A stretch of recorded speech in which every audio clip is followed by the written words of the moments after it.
following program is exclusively produced and distributed by Dick Dinman's Double D Productions, Inc., all rights reserved.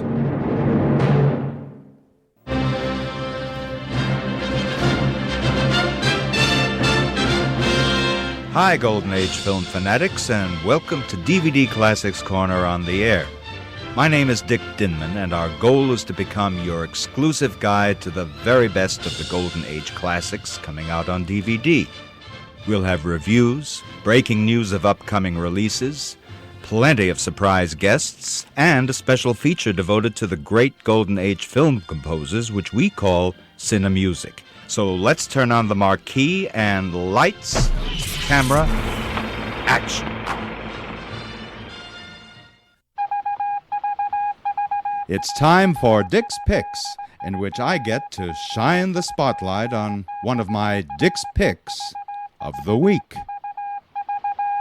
If you're looking for the absolutely ultimate Western collection, look no further, because our friends at the Criterion Collection have just released all 5 of the Columbia Pictures Randolph Scott and Bud Boedeker Western classics in glorious 4K. The fabulous 5 renowned westerns, The Tall T, Decision at Sundown, Buchanan Rides Alone, Ride Lonesome, and Comanche Station, have never, and I mean never, looked remotely as great in their previous home video incarnations, and certainly not in their original theatrical screenings, as they do here in these meticulously restored 4K transfers. And if that weren't enough, how about those numerous special edition features that round out what just may be the 4K collection of the year, if not the decade? The magnificent 4K release of the renowned westerns is now available from the Criterion Collection, even as we speak. Stay tuned for more Dick's Picks, coming up on DVD Classics Corner on the Air very soon. And rejoining me after too long an absence is the acclaimed journalist, commentator, author, and all-round good fellow, Jeremy Arnold, as we chat about Criterion's amazing 4K, the Renowned Westerns Collection.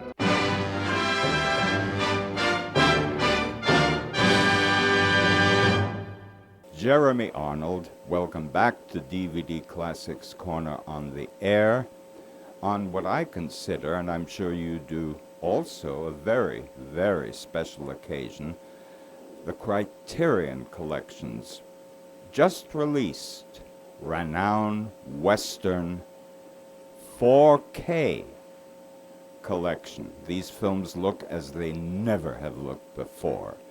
And we're going to salute these films. And I'd like to take the 5 Columbia Renowned Westerns in sequence. So I'm going to start with The Tall T, and I'll ask you what your feelings are about it. Well, The Tall T, first of all, is important for being the first done at Columbia, after Seven Men From Now was done for Warner Brothers and John Wayne's Bat Jack Company. Yeah. But The Tall T is, it's usually regarded as the sort of quintessential Bud Boedeker, Randolph Scott Western. It, for many years, I think, had the reputation of being the best one, possibly until Seven Men From Now was restored, and that was the one Bud always thought was the best. Although, when we debate which of these fine films are the best, it's really a very minute difference, because they're all superb films. Indeed. Maybe with the exception of Westbound, which doesn't really count for reasons we might get into later. But The Tall T, I think, is especially notable for the relationship between the hero and the villain. and that's Randolph Scott and Richard Boone. Seven Men from Now had a wonderful Lee Marvin as the villain, and that sort of set the mold for the other films to follow. But there's something about the Scott-Boone interplay and relationship that I think really is the quintessential such relationship in these movies. They, in Seven Men from Now, Scott and Marvin, they don't have quite the same dynamic and amount of sort of quiet screen time together. They have some, but not quite as much as Richard Boone in The Tall T, I think. At least that's the impression that the films leave with me. And what's important about that dynamic, I always think, is the thing that's maybe the most interesting thing about all these movies, which is how elemental they are, how the hero and the villain are locked in their roles. They're playing the roles of hero and villain, and consequently they say things like, I can't let you do that. Yeah. Some things a man can't ride around. Some things just are the way they are, and the hero has to be a certain way and say certain things, and the villain has to do the same. But what's so interesting is the tension that's created, because, as Bud always said, the hero and the villain could have traded places with each other in these movies. There's a very fine line that separates them. Yeah. And you get the sense that the villain really wants to be the hero and wants to be on the right side of the law, but he can't because he's a villain and he's locked into being one. And it's really interesting how the movies play with that dynamic. Well, what you've just said is really, to me, explains why a similar film, Henry Hathaway's Rawhide, doesn't measure up to The Tall T, because the relationship in that film between Hugh Marlowe and the supposed hero, Tyrone Power, has no humor in it, and no particular shadings. One is bad, one is good, and that's it. And The Tall T really breaks tradition by stressing the similarities between the hero and the villain. And that, to me, is what makes it so fantastic a film. And I suppose some might compare it to Anthony Mann's hostage western, Man of the West, because both films begin on almost a comic note and degenerate into real dramatic ugliness. Except I'm alone in this. I really dislike Man of the West. I think it's Anthony Mann's worst western. But The Tall T, I feel, is just a remarkable demonstration of what common sense and a sense of humor and perfect pacing can do to create what I consider, and I don't use the word lightly, a masterpiece. I think it's a great film, and I get the feeling you agree with me on that. Yes, I very strongly agree with you on that. And, listening to you, you're reminding me, I knew Bud Boetticher over the last 10 years of his life or so, and we often talked about these films, and I did a couple interviews with him. And I remember him saying, Jeremy, I made films about people. And what he meant was that he and Burt Kennedy, his usual writer on these films, were very conscious of everything we've just been talking about. Yeah. And they very actively tried and succeeded in creating these character dynamics and creating the shades of gray. And it's a little ironic because one of the things that we so strongly associate with Bud is the landscape of Lone Pine. And, the Tall T is one of the ones that was shot there, and it's absolutely beautiful to look at. But a lot of it is set in a confined space. A lot of it is set in this little cave-like area that's covered with a tarp, and it doesn't have a huge amount of movement through the landscape. At a certain point, the first part does, and it just goes to show how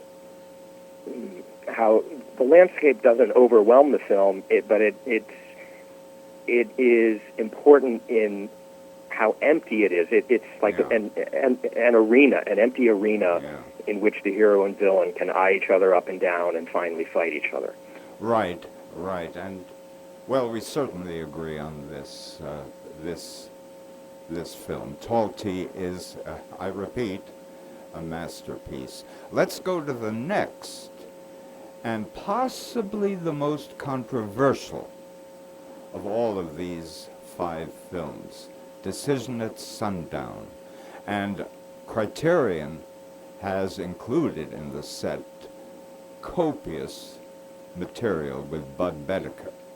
And Bud Boedeker says on 2 occasions that he hated Decision at Sundown. And, well, I will ask you, Jeremy, what is your feel? Well, first of all, let me say this. Decision at Sundown, I believe, gives Randolph Scott his most challenging and most unusual role to play. I'm not going to say anything until I hear what you think about it, but the floor is yours, Jeremy. Well, I remember over the years, but when Decision at Sundown came up, I don't think he ever said he used the word hate, but he always. Yes. I know in these materials he does, but when he was talking to me, he would say things like, "I never cared as much about that one. I didn't really care for that one, or I don't really consider that to be a part of the series." He would say things like that, and I think for the very reason he thought that is the reason that I think you actually appreciate the film quite a bit. I have to say, for many years, I never really cared for Decision at Sundown as much as the others either. It's set entirely in a town. It's pretty static. There's not a lot of landscape. This mirrors my experience. The first time I saw Decision at Sundown, I was a kid, and it was a barely visible second feature to Danny Kaye's Merry Andrew, and I saw it at the Lowe's Kings Theater in Brooklyn. And I loved Randolph Scott then, as I do now, and I was a little put off by the film. It was more of a domestic drama. A lot of it I didn't even really understand at the time.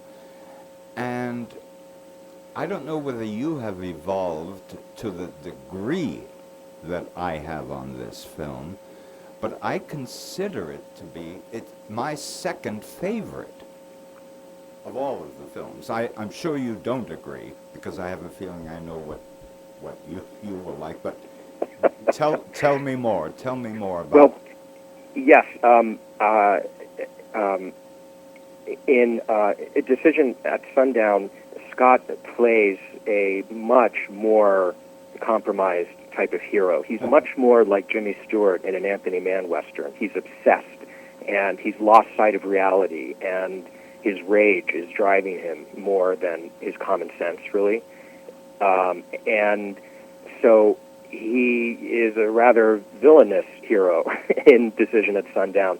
And I think that's actually what makes him quite a bit more interesting. Yeah. In most of the others, he plays a very similar kind of role in the other ones, where he's much more easygoing, and he has this deep secret where he's trying to avenge the death of his wife in some way, shape, or form, but he doesn't let the darkness sort of take him over as it does in Decision at Sundown. So it's one of, even though Noah Beery Jr. is wonderful in it and provides some lightness, it is probably the least light of all these films. It's the darkest, the most serious. Well, right, and what it boils down to is this is the most spectacular and courageous change of image for Scott. He's vengeful, he's stupid, he's self-destructive, he's a loser of a man who ends up totally defeated. And I'm amazed that he actually played the role. And I'm not surprised, though, that he plays it so well. I think it shows how Randolph Scott had evolved through the years into the actor that he was during that period. And also, it's interesting to consider that after he finished this series with Bud, Randolph Scott made one more movie, and that was Ride the High Country. And the story goes that Joel McCrea, they were worried that Joel McCrea and Randolph Scott would both want to play the same character, the more heroic of the two in that. And Randolph Scott said no, he wanted to play the more morally compromised one. And that is a character, it's not quite as dark and deranged as the one in Decision at Sundown, but it gives a clue as to the fact that maybe Randolph Scott really enjoyed Decision at Sundown for the same reasons that he wanted to do Ride the High Country. Well, for me, I've seen a lot of what Randolph Scott did in the 30s when he was being slowly built up as probably a threat to Gary Cooper. But I have not been impressed in particular by most of what Scott did during the 30s, and he didn't really become a star during the 30s. If I had to choose the film that for the first time showed what Scott was capable of, it would probably be the early 40s Fritz Lang film Western Union, where he's a marvelous, conflicted good-bad man or bad-good man. And let's not forget, he played a total villain, though a very charming and smiling one, in The Spoilers. Yes. And he just kept on getting better and better. And I will say that while Decision at Sundown is certainly the least visually interesting of all of the 5 films, I think it's a great film. I would compare it with, in a way, Jack Arnold's No Name on the Bullet, where Audie Murphy's characterization was totally turned on its ear into something much darker, and who also at the end of the film leaves in complete defeat. I'll say it right out. The more I see Decision at Sundown, the more I think it's a great film. And can I just add real quickly that Yeah. it was seen in this Criterion collection that really made me reassess, like just in the last couple of weeks, really made me rethink Decision at Sundown, because it has never looked this good, ever. Right. And that really makes a difference in appreciating it, I think. And how. Well, we're going to take a quick break, and we'll be right back with Jeremy Arnold.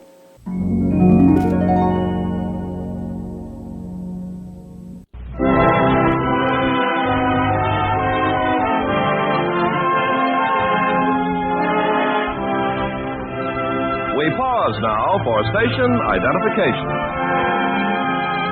DVD Classics Corner on the Air is exclusively produced and released by Dick Dinman's Double D Productions, Inc. All rights reserved.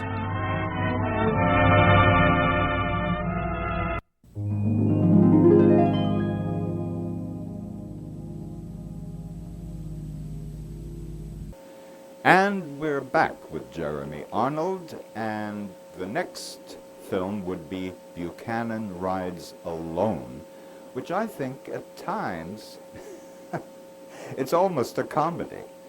And for me, Scott establishes a sly sense of humor throughout. He has tongue-in-cheek reactions to L.Q. Jones' monologues, which I think are quite hysterical.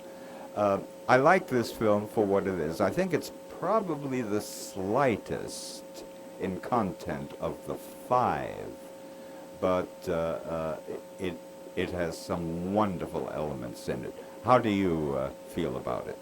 I adore Buchanan Rides Alone, and I think it isn't sort of a comedy. I think it is a comedy, full-fledged.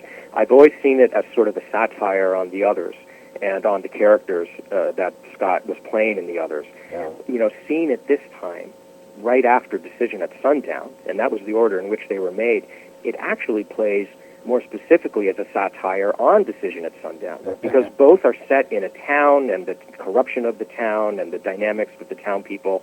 Scott in some way cleans up the town or tries to, and the first one is, you know, pretty serious and obsessive, and this one is so light, and Scott is smiling in almost every shot. Yeah.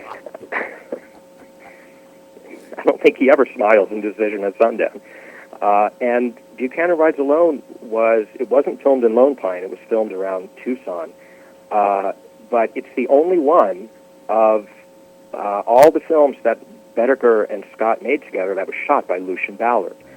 And this is interesting to me because in interviews, Lucien Ballard was pretty much the only cinematographer that Bud ever talked about. He called him my cinematographer, my cameraman, and Ballard did shoot other films of Bud's, like 5 or 6 of them. They just weren't the Scott films, other than Buchanan Rides Alone. And so I just think it's so ironic that this great cinematographer, Lucien Ballard, who is associated with Bud in a strong way, actually never worked with Bud in Lone Pine, which is something that is not often recognized. Huh.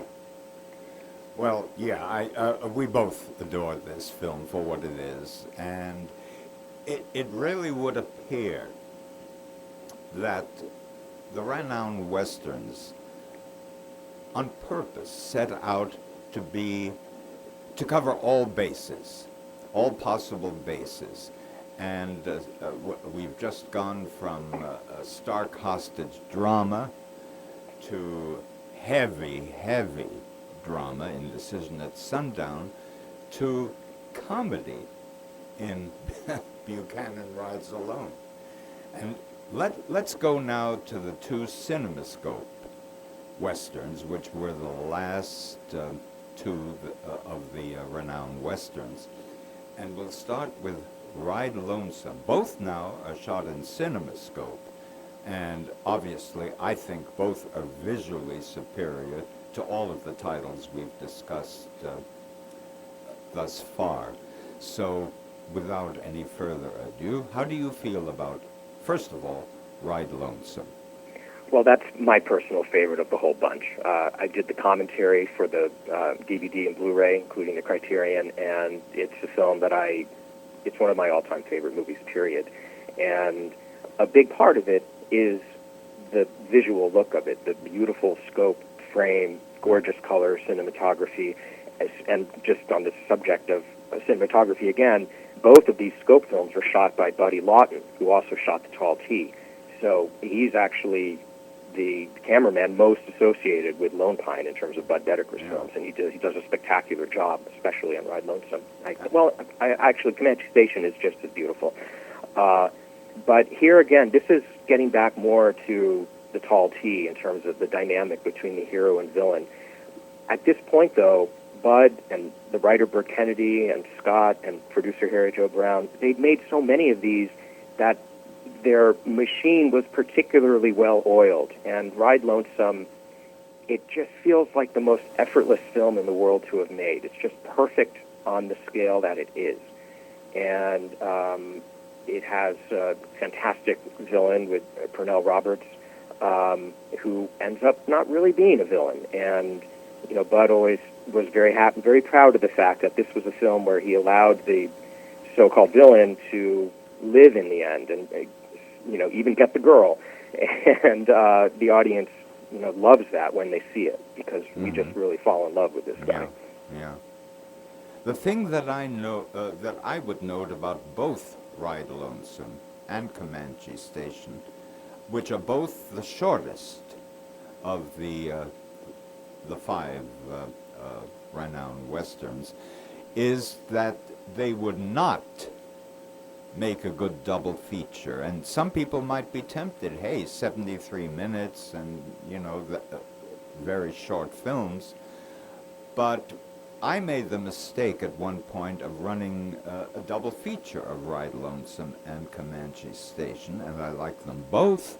But the following morning, I couldn't remember which scenes were in which film. They're very, very similar. I think in some respects they're really one of a kind. Would you agree with that? Oh, I couldn't agree more. Yeah, Yeah. they are pretty much the same movie, just with some slight variations. Yeah. And yeah, they look the same. They're the same length. I agree. I would not pair them together. And in fact, when they are paired together, because Ride Lonesome comes first, that's the one that maybe is a little more elevated in our minds. Because if you've just seen Ride Lonesome, Comanche Station won't be as powerful. Yeah, absolutely.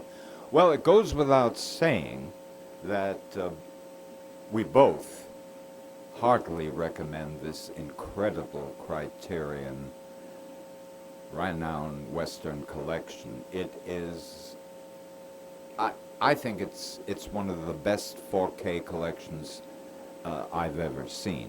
And the care that went into the look of these films and the restoration is so evident. It just whacks you in the in the eyes. It's so gorgeous. And I agree with you, by the way, about Decision at Sundown, which really is the least visually interesting of all of the films that we mentioned.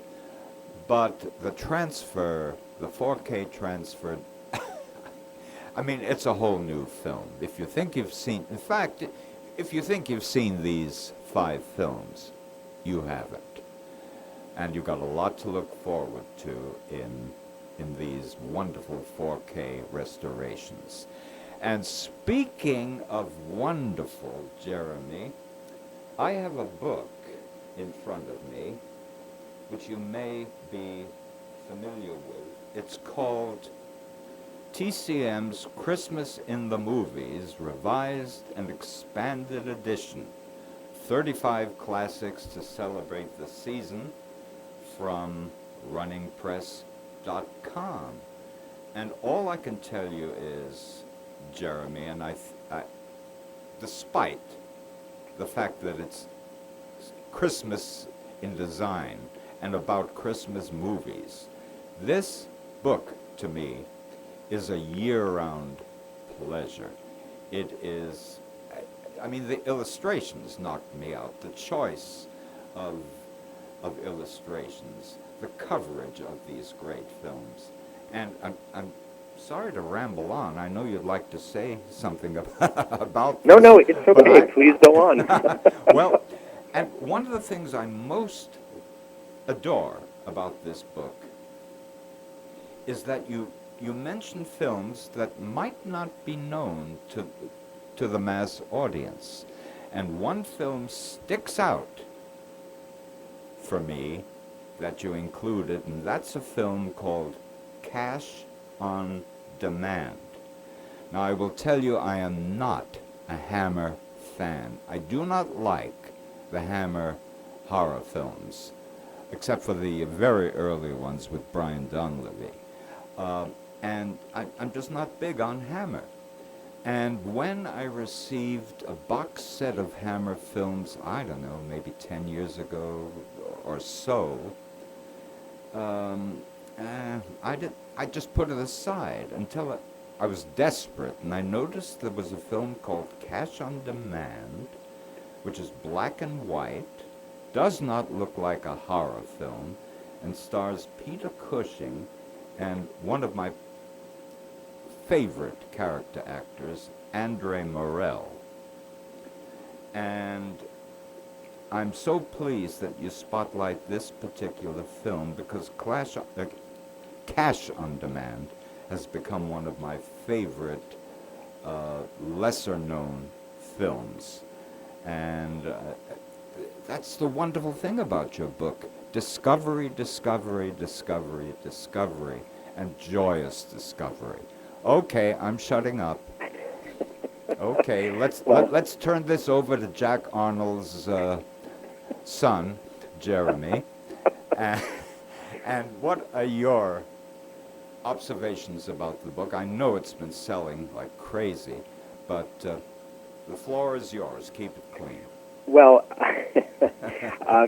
thank you for all those nice words. And I, too, am very fond of Cash on Demand. And I like that you've highlighted it because it kind of speaks to one of my main interests in this book, which is really how do you define what a Christmas movie is?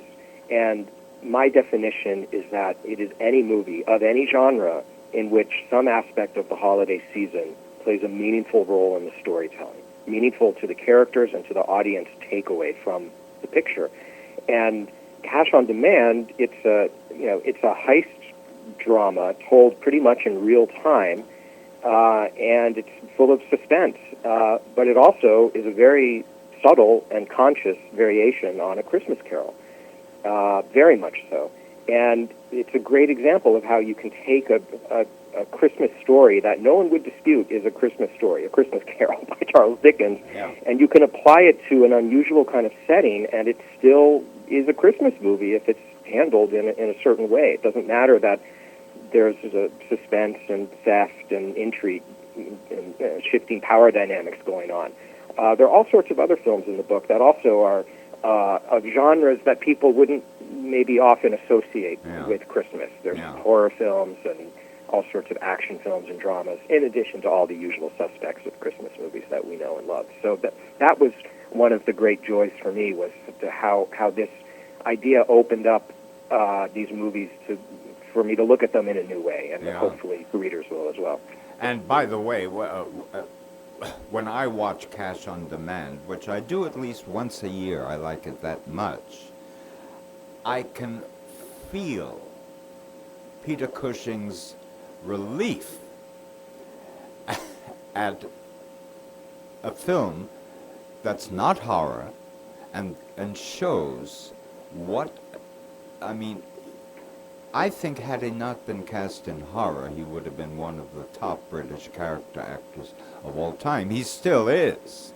But the horror films, which made him famous and hopefully wealthy, were his bread and butter. But this is a fantastic, fantastic performance. And Andre Morell, who to me is sort of similar in some respects to Ronald Colman, is an actor who, David Lean adored him, and you can see him in Summertime in the opening where he's just wonderful. And my particular favorite Andre Morell performance, can you guess? I guess it's not his Dr. Watson to Cushing Holmes. No, no, it's the one scene he has in Bridge on the River Kwai. Oh, yes, of course. Absolutely. And wonderful. To hear him say, "Good show," is just marvelous. And it's a great moment. It's yes, great. It's my favorite scene in the film, actually. And it's important because Lean was he loved lampooning and sort of sending up the traditional British military mentality. He does that in Lawrence of Arabia too. Yeah. We got to figure out a way to do more shows together, Jeremy, because I have enjoyed this so much, and I hope you have too. And I'm so grateful for your taking the time to appear on DVD Classics Corner on the Air. Well, I have loved talking to you about this. Thank you for having me again, and thank you for continuing to preach the gospel of Bud Boetticher and Randolph Scott.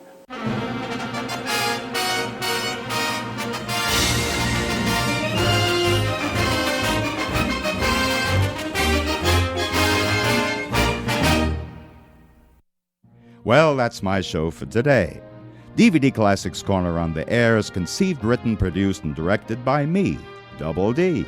And if you'd like to hear some of my older, vintage shows, please go to www.dvdclassicscorner.net, where in addition to the broadcasts, you'll find hundreds of my print reviews of classic DVD releases.